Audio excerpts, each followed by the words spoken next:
Hi everyone, and welcome back to another episode of Allotment Days. It's Thursday the 19th of April and I'm standing in front of what can only be described as the salad bar.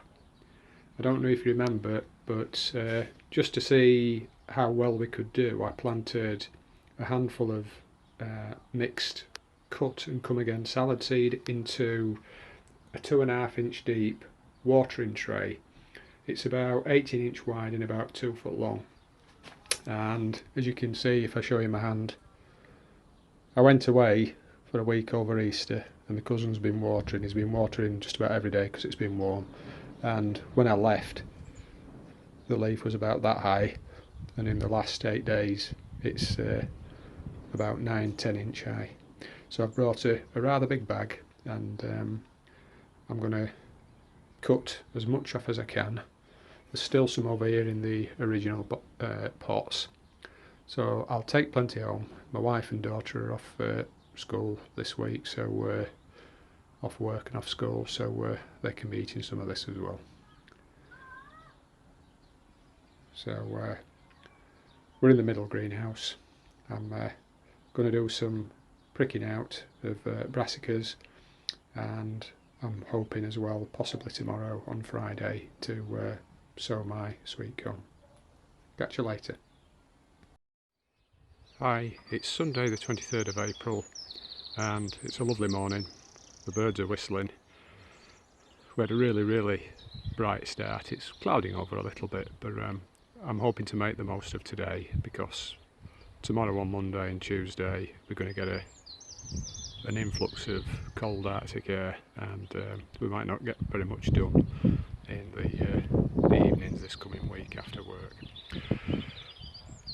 We're looking at a couple of the apple trees that were just popped into the old strawberry bed, and the reason we're focusing on this at the moment is just to take a look at the Comfrey. As you can see, I've got 1, 2, 3, 4, 5, 6, 7, probably about 8 Comfrey plants.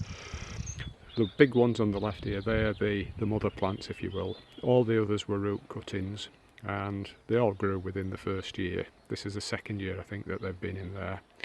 And you can see they've got the little purple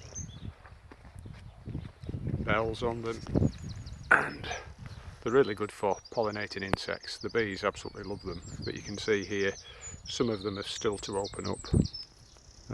Quite a few have already, but now is the time to cut them back, and I've brought down some tubs. They're old wallpaper paste tubs. Wash them out, and I'm going to cut these down now. I probably won't have enough space for all of them, but they're going to get cut anyway. I'll fill the 3 tubs. Any that's left will be put into the composting bins. Now's the time to cut them. It'll take about 4 weeks to rot down in the water inside the tubs. I'll pack them full, and then this will be ready then to be diluted in time to feed the tomato plants, which will be planted into the final positions in the greenhouses, probably the 2nd or 3rd week in May. And the great thing about Comfrey is that the NPK content and proportions, the ratios, they vary during the year. And at the start of the year, the plants growing rapidly and there's lots of nitrogen in the plants, so that's exactly what you need at the start of the season for your greenhouse crops. Later in the year, as the plants are getting tired, the nitrogen content is a little bit lower, but the potassium is higher, so that's better for your fruit when your tomatoes and cucumbers are fruiting. So that's the plan now. I'm going to cut those down. As I say, I've got a few jobs to do this morning. I've got to sow my seed corn. As you can see, the apples, they're just starting to come into flower and they look really lovely. These are 2 baking apples, Granny Smiths I think they are. But it's a delight really to see the blossom. The plums have finished now, the blossom's gone. Hopefully we'll be okay. We did have some frost, but I think the blossom was finished before it appeared. So I'll get on with the Comfrey cutting and I'll catch you later. Well, that's the Comfrey done, and believe it or not, I've got all 8 or 9 plants cut pretty much back to the ground, and I've filled 3 9-litre or 10-litre tubs. I've stomped down the leaves and cut them with the scissors as I've gone. Maybe done a third, cut it, stamped it down until I've packed it all in, and I'll probably half fill it with water now and then just let it all rot down and wilt, steep for a month if you will, and then that'll be ready to be siphoned off and diluted into 4-pint plastic milk bottles. And I tend to use half a milk bottle of diluted Comfrey in a 2-gallon watering can. It goes a long way, because you dilute it to maybe 1 to 15 parts or something, like 1 to 20. So if we get 6 or 8 litres from that, times it by 10, you can see it's going to go a long way. So and that should last us until probably June, July, something like that, till the plants are ready for cutting again. Right, we'll move on. Hi again, still Sunday, the 23rd of April. It's 25 to 7 in the evening. It's been such a lovely day. I'm loath to go back home for tea, because I know that there's some really bad weather around the corner heading in our direction tomorrow and Tuesday. So I've done a little bit more pricking out, and I just thought I'd show you, give you a peek inside the large greenhouse. I've got getting on for 20 pumpkin, squash, courgette and marrow. I've got a few more in one of the other greenhouses as well. Still got a few cucumber growing on before they're pricked out. All the brassicas are here. We've got kohlrabi in front, a white and a blue variety, bit patchy, the germination with the blue one. It never seems to do quite as well as the white one. 3 different kinds of cabbage, greyhound, Savoy King, that's an autumn Savoy, and January King. Got a red cabbage there as well. Also got a couple of broccoli, an autumn large-headed broccoli and a purple sprouting. Just here I've got some sweetcorn, and this is the variety Ambrosia, and this is going to go in the first, or rather the last to be layered up, of the large no-dig beds on the no-dig allotment. I've done some more sweetcorn as well just here. Just have to bear with me, this one's still quite bright. I've got 2 packets of Swift, and Mr. Fothergill outdid himself. There was 36 seed in each packet, and there were 35 seed packets. So we've got, call it 70 of Swift and 35 of Ambrosia. The Swift are going to go down on the fruit allotments, because we've got 1 bed at the back of the bean frame there. Just over here we've got some basil. That's been very, very slow to get started, but you can see it's coming on now. 2 different varieties of sunflower. One's a shorter and clearly one's a taller one, and the taller ones need potting on. There's the brune shallots. They're still quite slow, they're not really moved, but I'm expecting them to pick up in due course. So that's the large greenhouse. We'll take a quick look at the new greenhouse on the no-dig allotment. And as you can see, the tomatoes are doing really, really well. I put my hand at the side just to give you a yardstick, as it were. They're looking lovely. I've got to get them covered up with the bubble wrap that's down there on the floor this evening, because if we get this expected cold snap over the next few days, well, we don't want them purpling up, or worse still, being damaged fatally. So they're going to get well covered up, but they're all doing really well. As you can see, a little look at the thermometer. I don't know if you can see that, but we've had 100 degrees in here today, and it dropped down to 33 last night, which is about 1 or 2 above freezing. Beneath the tomatoes I've also put a lot of, I think these are the dwarf beans, French beans, purple queen, and I've got 9 module trays there, so that's 72, is that right? Yeah, 8 9s are 72, and on the left I've sown some of the climbing green beans. I don't know what the name of them is. I inherited them from a friend in Germany, as I've said many occasions in the past, and I've used them for about 7 years now and kept my own seed. We'll take a look at some of the things on the shelf. I did say I got some more squash, and here they are. These are the Ushiki Kuri. These are the red squash that Charles Dowding raves about. I'll hopefully get about 5 or 6 squash on each plant. Good keepers.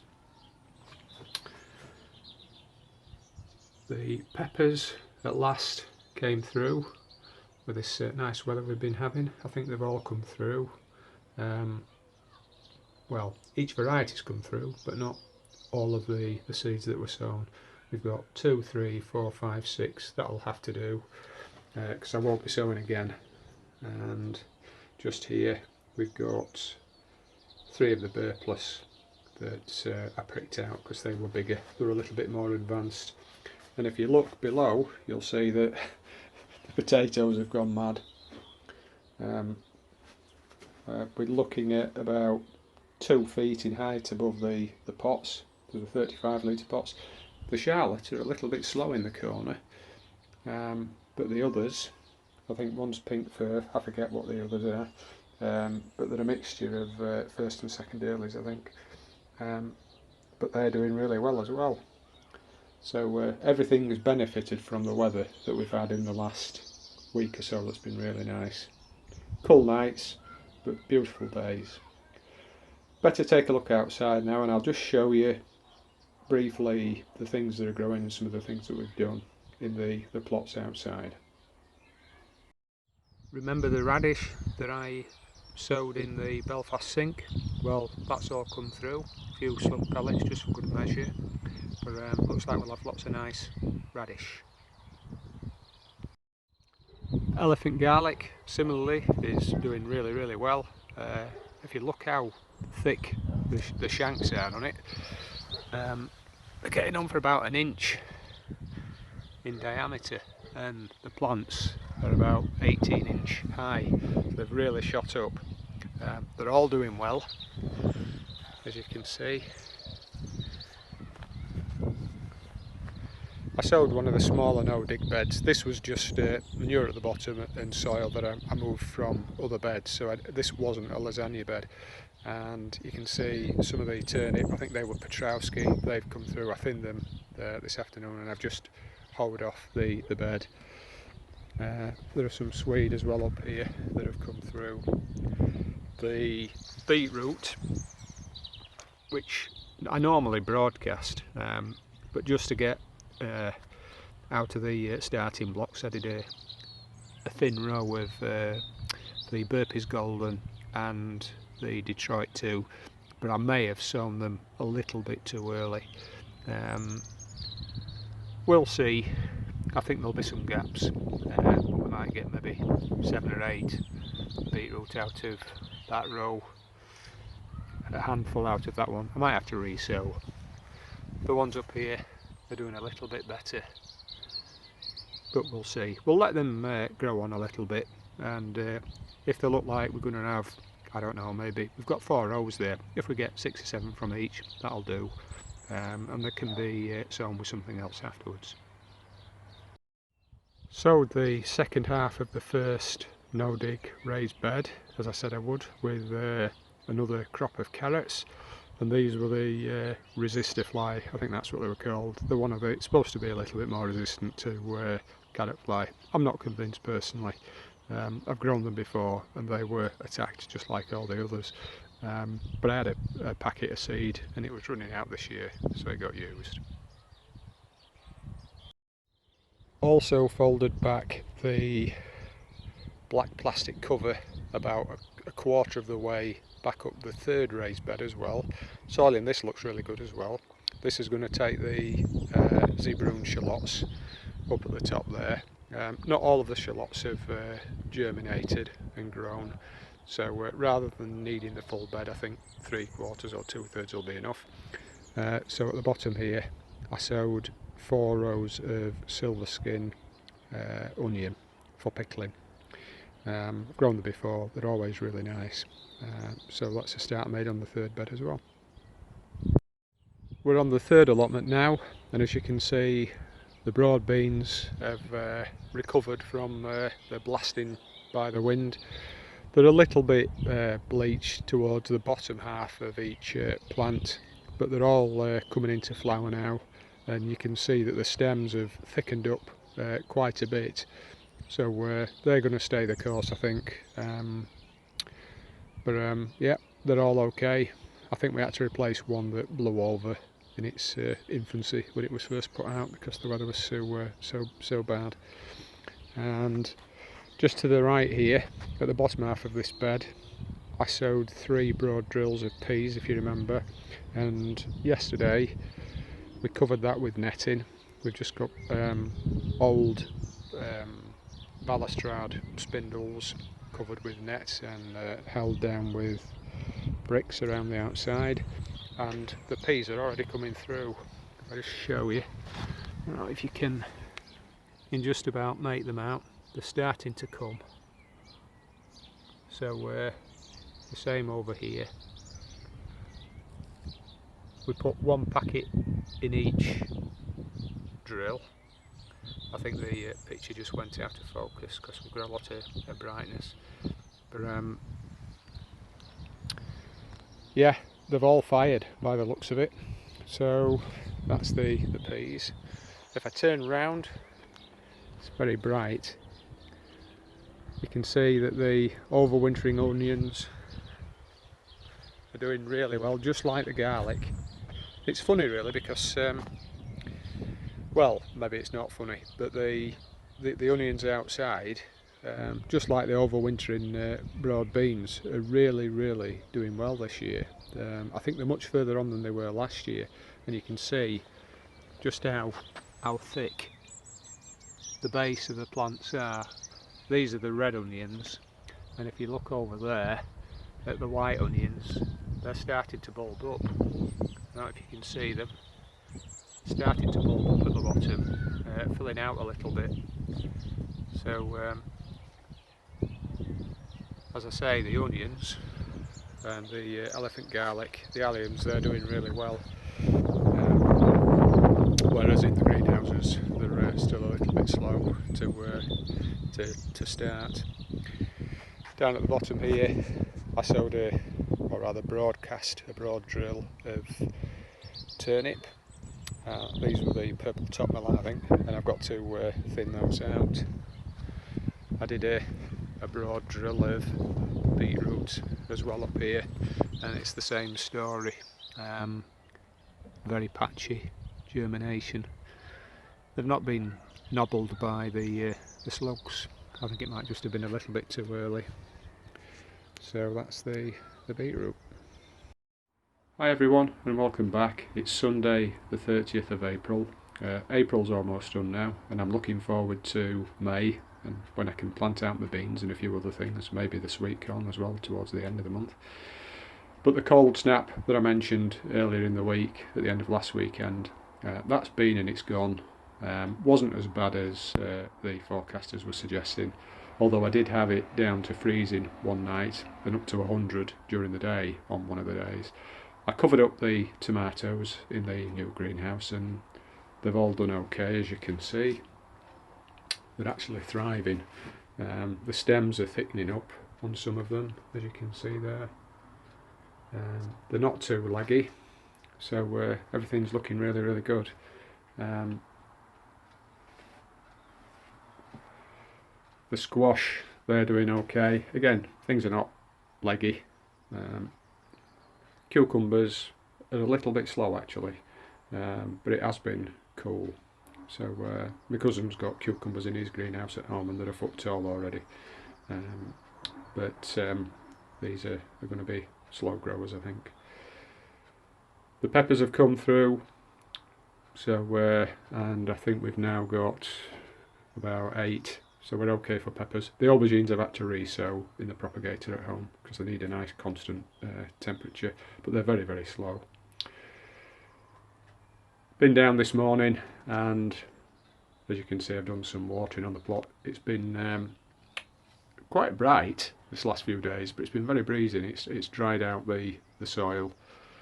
I've re-sowed 2 rows of parsnips. The Albion, they did really well, germinated fantastically. Gladiator okay as well, but the white gem, they just didn't fire. So I've hoed off the soil, and I've put in 2 rows of javelin, that's an F1. And I've also put in a couple of rows of cherry bell radish as well. Get it all a good water. Now if you can see down here in front of me, but the potatoes are making an appearance, and just as the cold weather's passed, so fingers crossed we should be okay for May. And I think the forecast is for a mild and slightly warmer month, so as I say, everything's looking tickety-boo. So that's it for this upload. Time is moving on. By the time you see this video later this afternoon, I'll have had my lunch, and with a bit of luck, if the weather holds off, I might be back down again to do a little bit more work. So have a great week, enjoy the start of May, and I'll see you later. Take care.